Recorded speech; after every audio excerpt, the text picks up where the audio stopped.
Welcome to Common Sense Wellness with Dr. Gary Martin, the show that helps you take control of your health with clarity, confidence, and practical wisdom.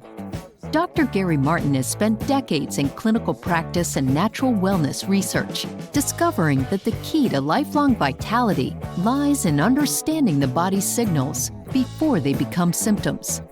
Each week, we will explore simple science-backed methods like mineral testing, facial scans, and lifestyle adjustments that help you restore balance from the inside out. You'll also hear from expert guests and real clients who have turned their health challenges into stories of transformation. No gimmicks, no fads, just common sense wellness that works. Now, here's your host, Dr. Gary Martin. Welcome to Common Sense Wellness. I'm Dr. Gary Martin. For over 50 years, I've helped people understand their health through testing, practical wellness strategies, and holistic approaches. And on this show, we explore simple, actionable ways to restore balance, boost energy, and thrive. And today, I am really honored to be joined by Dr. Margaret Paul. She's a best-selling author and relationship expert, the co-creator of the inner bonding self-healing process. She has published 15 books. She's appeared on Oprah and numerous other shows and taught hundreds of thousands of people worldwide over more than 56 years. Her latest book is Lonely No More, The Astonishing Power of Inner Bonding. She's a member of the Transformational Leadership Council. Thank you for being here today, Dr. Paul. Well, thank you for inviting me. So before we dive in, can you tell us about yourself and your work with inner bonding? How did you get started in helping people with emotional self-healing? Well, I was one of those fortunate kids. By the time I was 5 years old, I knew what I wanted to do in life. My mother, I was kind of a wreck as a kid, and my mother took me to a psychiatrist when I was 5. He was just awful, and he talked to me and he talked to my mother, and then he said to me, "Tell your mother not to yell at you." My mother was a yeller, and I remember very clearly thinking, I'm only 5 years old. She is not going to listen to me. Why don't you tell her? And my next thought was, I can do a better job than you. And so that's when I decided to do this work. And I trained as a traditional psychotherapist, which I did for 17 years. I had tons of my own therapy as well. I wasn't happy with either of them. And so I started to ask and pray for a teacher or something, some kind of process that would actually work and work fast and work deep. And that's when I met the co-creator, Dr. Erica Chopich, and she had half of inner bonding and I had half of inner bonding, and our higher guidance helped us put it all together into this amazing 6-step process. That was 40 years ago, actually 41 years ago now. And so it's been evolving all this time, and it's just made a huge difference. It's completely changed my life and the life of so many hundreds of thousands of people around the world. So what inspired you to write Lonely No More? Well, that's a fairly complete book. I wanted to write a fairly complete book about the inner bonding process. I have a lot of books out, but that one is quite a complete book. And so I just wanted to put one out there that showed the entire process, so that, if people couldn't afford sessions with me or any of my courses or sessions with the trained facilitators, they could at least get it out of a book. So how would you say, you've been doing this for years? Yeah. I thought you might even be doing this for longer than me. I thought I was one of the people that, back when I started doing my thing, it was like we were really looked at as weirdos. Yeah, that's I right. mean, we're talking late 70s and 80s for sure.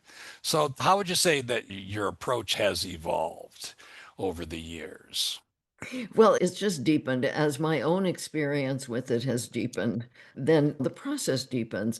My own experience with learning what it means to take responsibility for my own feelings. That's such a big issue where most of us just never learn what it really means to be loving to ourselves. It's so much more than getting your nails done or taking a hot bath. It's a very deep process of really learning to learn from your feelings and really take responsibility for the false beliefs that are causing so many of our problems, and also learning to access a higher source, whatever that is for the person, a higher source of love, of wisdom, of truth, of guidance. Because when I started doing inner bonding and I realized that I had been rejecting myself, giving myself up, being a caretaker for everybody, for my husband, my kids, my clients, my parents, and that I was very, very ill at the time, extremely ill, life-threateningly ill. And I realized, and even though I had been eating all organic since my early 20s, I was still really ill. And the doctors didn't know why, I didn't know why. And when I started practicing inner bonding, I realized you can't be abandoning yourself in the way that I was and be healthy. You just can't, because it creates so much stress in the body. And as we all know, stress is a huge issue regarding illness. And so I was creating an enormous amount of stress. And so at that time, I had to learn what it meant to take loving care of myself. But where are the role models? And so that Right. that I had to access that information on the higher level. That information is there on the higher level, but we need to learn to access this. And that's part of the inner bonding process, is learning to access our higher self, our higher guidance, God, whatever you want to call it. But that information of what is true and what is loving to us is in spirit. And so part of my evolution has been being able to learn to access that information at will. And I have learned to do that, and it's extremely gratifying.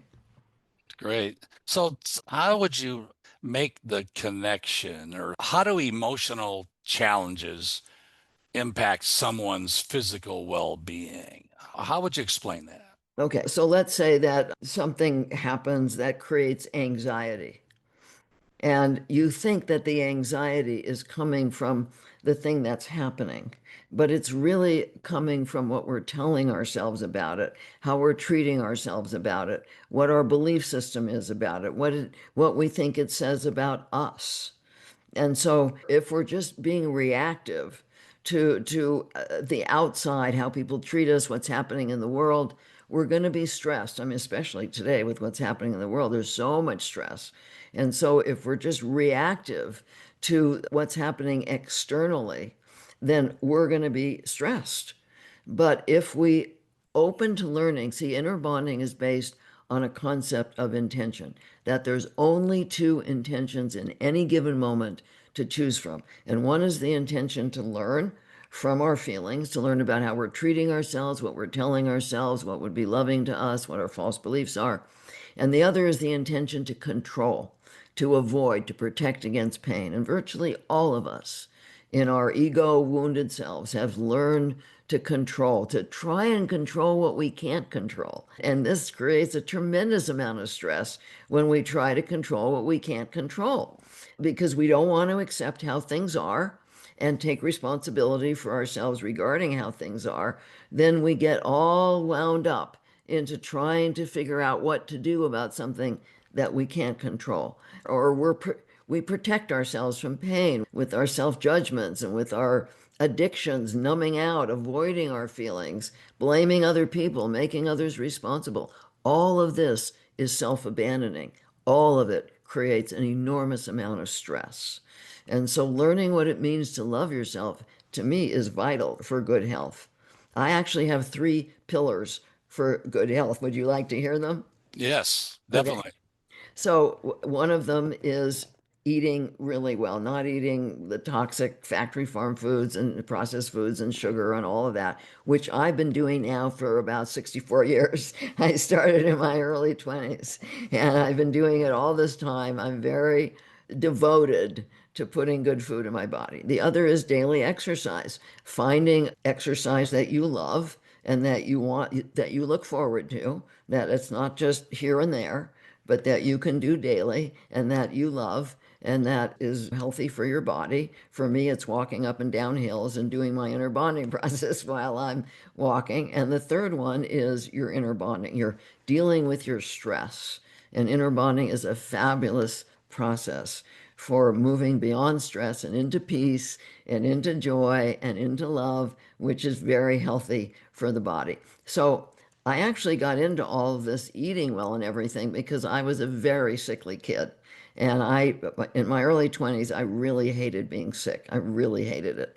And that's when I started reading everything about health. And at that time, Adele Davis was the big person into health. And I read that. And I read The Poisons in Your Foods. And I read Silent Spring by Rachel Carson. And I said, they know what they're talking about.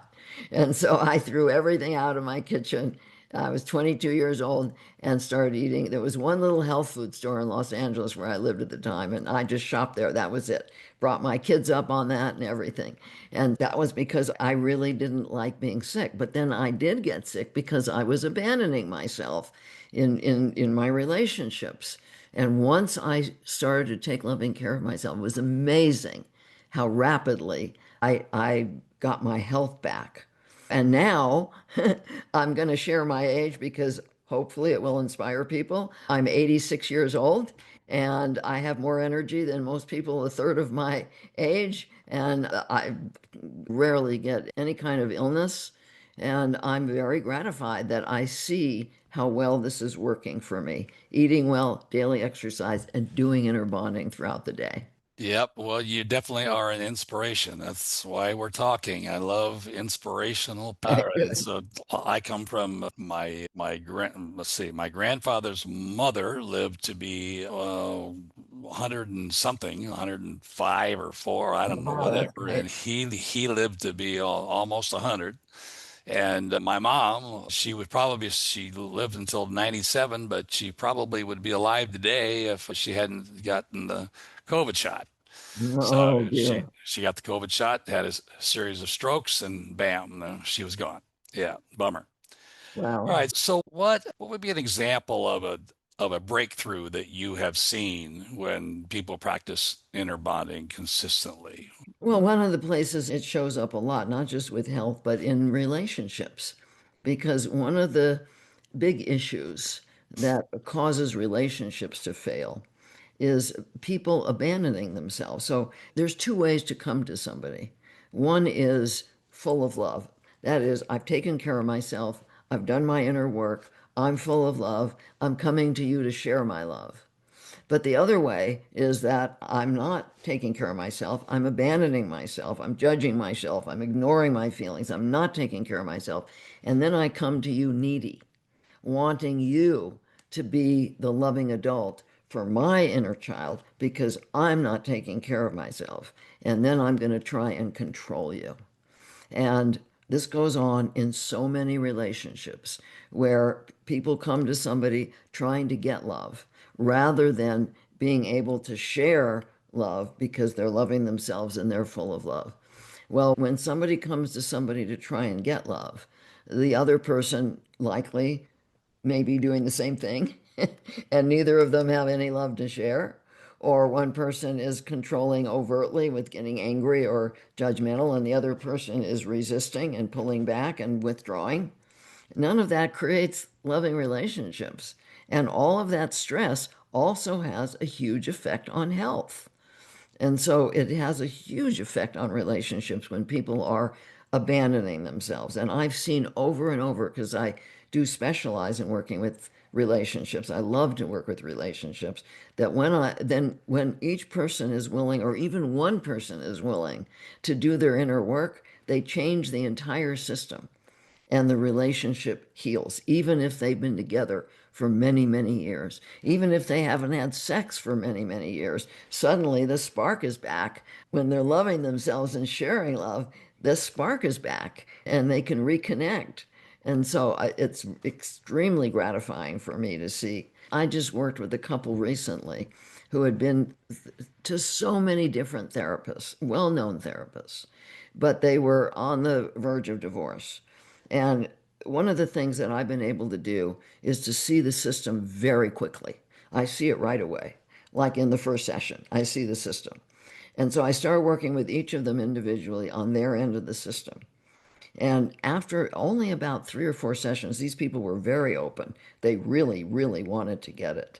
And I just had a follow-up session with them last week where they were so excited to share with me how great they were doing because they were each dealing with their end of the system and they were coming together and enjoying each other and making love again and just having fun and actually doing better with their grown children than they were before because they were taking responsibility for themselves instead of blaming each other for their feelings. So, for listeners who are just starting, are there simple, practical steps someone can take to begin balancing emotional and physical wellness? Yes. And so, if you like, I can go through the 6 steps of inner bonding. That'd be great. Okay. So, step one is reconnecting with our body. So many of us had a lot of trauma as we were growing up. And the way that we learned to deal with it is we went up in our head. We disconnected from our body because our feelings are in our body and we couldn't handle them. And so we dissociated.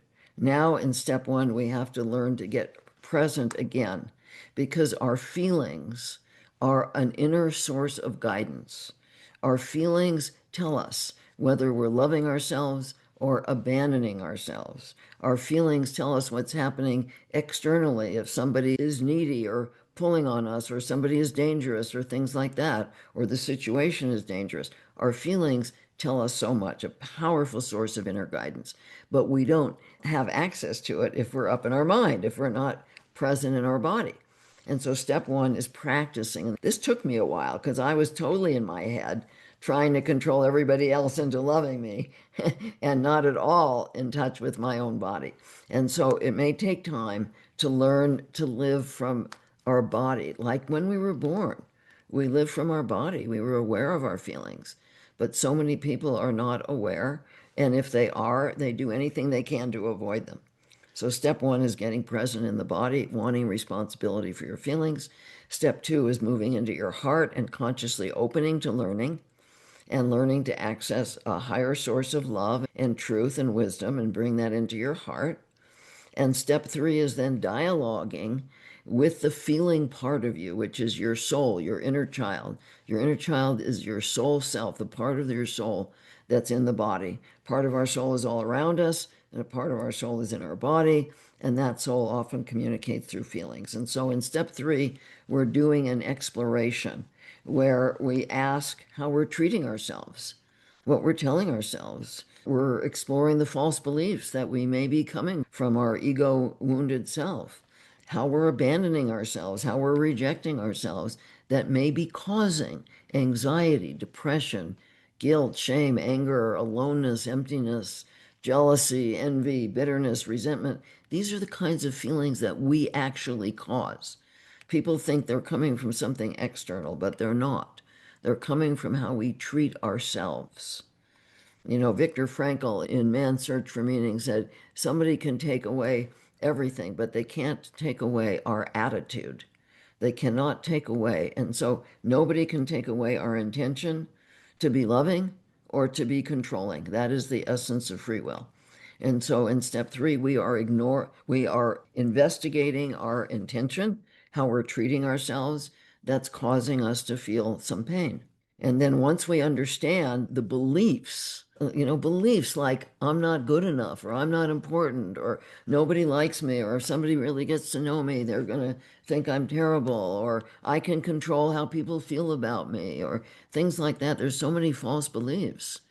And once we understand where we're coming from, then in step four, we open to our higher guidance. Now, opening to our higher guidance, there's basically two secrets that I've discovered that enable people to access their guidance. Our guidance exists at a higher vibration, a higher frequency than we operate at. And so we have to be able to raise our vibration, raise our frequency in order to access spirit. And one way we do this is with the true intention to learn about loving ourselves. That raises our frequency. And the other is how we feed ourselves, because if we're eating junk, it's too hard on the body and it lowers our frequency too much to be able to access our guidance. And so in step four, we open to learning with our higher guidance about what is the truth about any of the false beliefs we've uncovered and what would be loving to us. In fact, this is something that I encourage people to practice all day long. What's loving to me right now? What's in my highest good and the highest good of all right now? This is not a selfish process. This is a self-responsible process of loving ourselves so that we can truly share our love with others. And so in step 4, we access loving action. What do we need to do for ourselves? And then in step 5, we take whatever the action is. There's so many different loving actions that we could take, and we take the action. And then in step 6, we evaluate how are we feeling. And if we feel some relief, then we know we've taken a loving action. And really, this is in many ways no different than a parent of an infant, where the infant is crying. The parent realizes that the infant needs something or wouldn't be crying. The infant can't necessarily tell you that it needs to be fed or it needs to be rocked or it needs a diaper change or something's hurting. But the parent intuits, the parent opens, tunes in. A good parent tunes in and at least tries things to see what the baby needs. This is true on the inner level. We try things to see what we need, what would bring us peace instead of turmoil, what would be loving to us instead of controlling. And so it's a very logical process. People do naturally do it with their kids if they want to be good parents. They open to learning, they want to understand, they take loving action. If a child comes to them and says, I'm hungry, they don't just say, oh, thank you for sharing, they get food. And so it's the same thing on the inner level. If we find out what we need, then we do it. It may just be holding ourselves with compassion. It may be speaking up with somebody. It may be looking into changing jobs. It may be feeding ourselves better, getting exercise. Could be all kinds of things. But we have to take the loving action in order for anything to change. So that's the 6 steps of inner bonding. They're very powerful. They're not instant. They take time for people to learn, but when you learn it and incorporate it into your life, everything changes. Definitely sounds amazing. And as you said, powerful. Yeah. Yeah. So, what trends in the emotional wellness do you see shaping overall health in the next few years? Well, I'm actually quite optimistic. I see a whole lot more people rejecting, fast foods and junk foods Yeah. and being open to feeding themselves well. I see that happening. And I'm always offering people, and lately I see people being much more interested in what I'm offering them about how to take care of their bodies. We have a couple of we live on a 35-acre ranch, and so we need help. And we have 2 guys who come 3 days a week. They're lovely to help us. But when they first started coming, they were really in bad shape physically. I mean, they were getting sick all the time. And one of the things we do is that we feed people. We like to feed people. And so we started feeding them good stuff. And they started saying, wow, this food is so good. I've never had food like this. People think that eating healthy is yucky. It's not. When people have my food, they say, wow, I haven't had food like this in ages. And so we started feeding them and they started eating well. And then they started getting interested. And then they started buying better food. And then they started feeling better. And so that's what I see happening. People being a lot more open to that and a lot more open to doing their inner work. I mean, I'm amazed at how many people now recognize that they have work to do. I hope they find inner bonding because it's such a fabulous process for doing that inner work. There's a lot of people that do want to take responsibility, but they don't know how. They don't know what to do. They're kind of floundering around because they don't understand that there really is this pathway to learning to love themselves, learning to truly see and value themselves, which is what makes all the difference. So I'm heartened that more people are waking up. I hope more and more continue to wake up to take responsibility for their health and well being. So, as someone who has helped so many people, what do you see the biggest challenge in helping clients achieve real transformation? Yeah, What's the biggest yeah. challenge? The biggest challenge is people recognizing that we have all grown up developing our ego wounded self that is filled with fear and filled with false beliefs. This is the part of us that needs healing because our false beliefs need healing. But that part of us is the part that wants to control, and it doesn't want to give that control up easily. And so it goes into resistance. It says, oh, this isn't going to work. I've worked with a lot of people. It's, oh, I've heard a lot about you, but I don't think this is going to work for me. They go right into resistance. And that is the biggest challenge, is that resistance, that part of us that just wants to control what we can't control and doesn't want to give up the illusion of control in order to learn to take loving care of themselves. Sometimes people have to really be suffering in order to give up that illusion of control over others, over outcomes, over how people feel about them, and recognize that the control they have, really, the essence of their free will, is the choice of their intention to learn about loving themselves and others, or to try and control getting love and avoiding pain. And that's the essence of free will. And once they really get that, then they grab a hold of the inner bonding process and they go with it. But boy, that resistance can get in the way for a long time. Yeah, for sure. Our approach, we refer to that as the plan against your life. Yeah, right. Yeah, It really is. everybody has a plan against their life. They just don't, nobody talks about it. You can't have one for it if you don't have one, against it. That's just the physical dimension, right? Right. All right. So, are there tools or resources or collaborations you wish were more widely available to help people heal emotionally? Well, yeah, I mean, we have a lot of tools. We have courses that teach people how to love themselves. There's many of my books out there. I offer a bi-monthly master class where people can join. It's called the Master Circle, and people can join and have individual work with me, actually, or see other people where I work with them with the inner bonding process. I continue to work with clients, and I have a wonderful group that I run, and there's just many, many resources. There's many free resources on the website at innerbonding.com. We also have a fabulous facilitator training program. So we have many trained facilitators around the world. If people can't afford to work with me, they can afford to work with one of the facilitators. And so there's many ways of getting help with learning and practicing inner bonding. So, if somebody wanted to start a journey toward a complete self healing emotionally and physically, what first step or first steps would you recommend? The first step I would recommend is to come to our website and take our free inner bonding course. It's on the first page of our website, and this will give them the overview of inner bonding and help them begin the process of healing physically and emotionally. So, how do you think emotional, because in the past there's really been a chasm that, how do you, how can emotional wellness experts and physical health experts work together, better to achieve better outcomes for their Yeah. clients or for their patients? What do you see as the main issue there? Well, I see that we are body, mind, and spirit.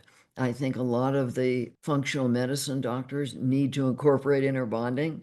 I mean, I believe in functional medicine and I think it's great, but a lot of them are missing the emotional aspect, which is huge. I'd love to see inner bonding as part of functional medicine because anybody can learn it.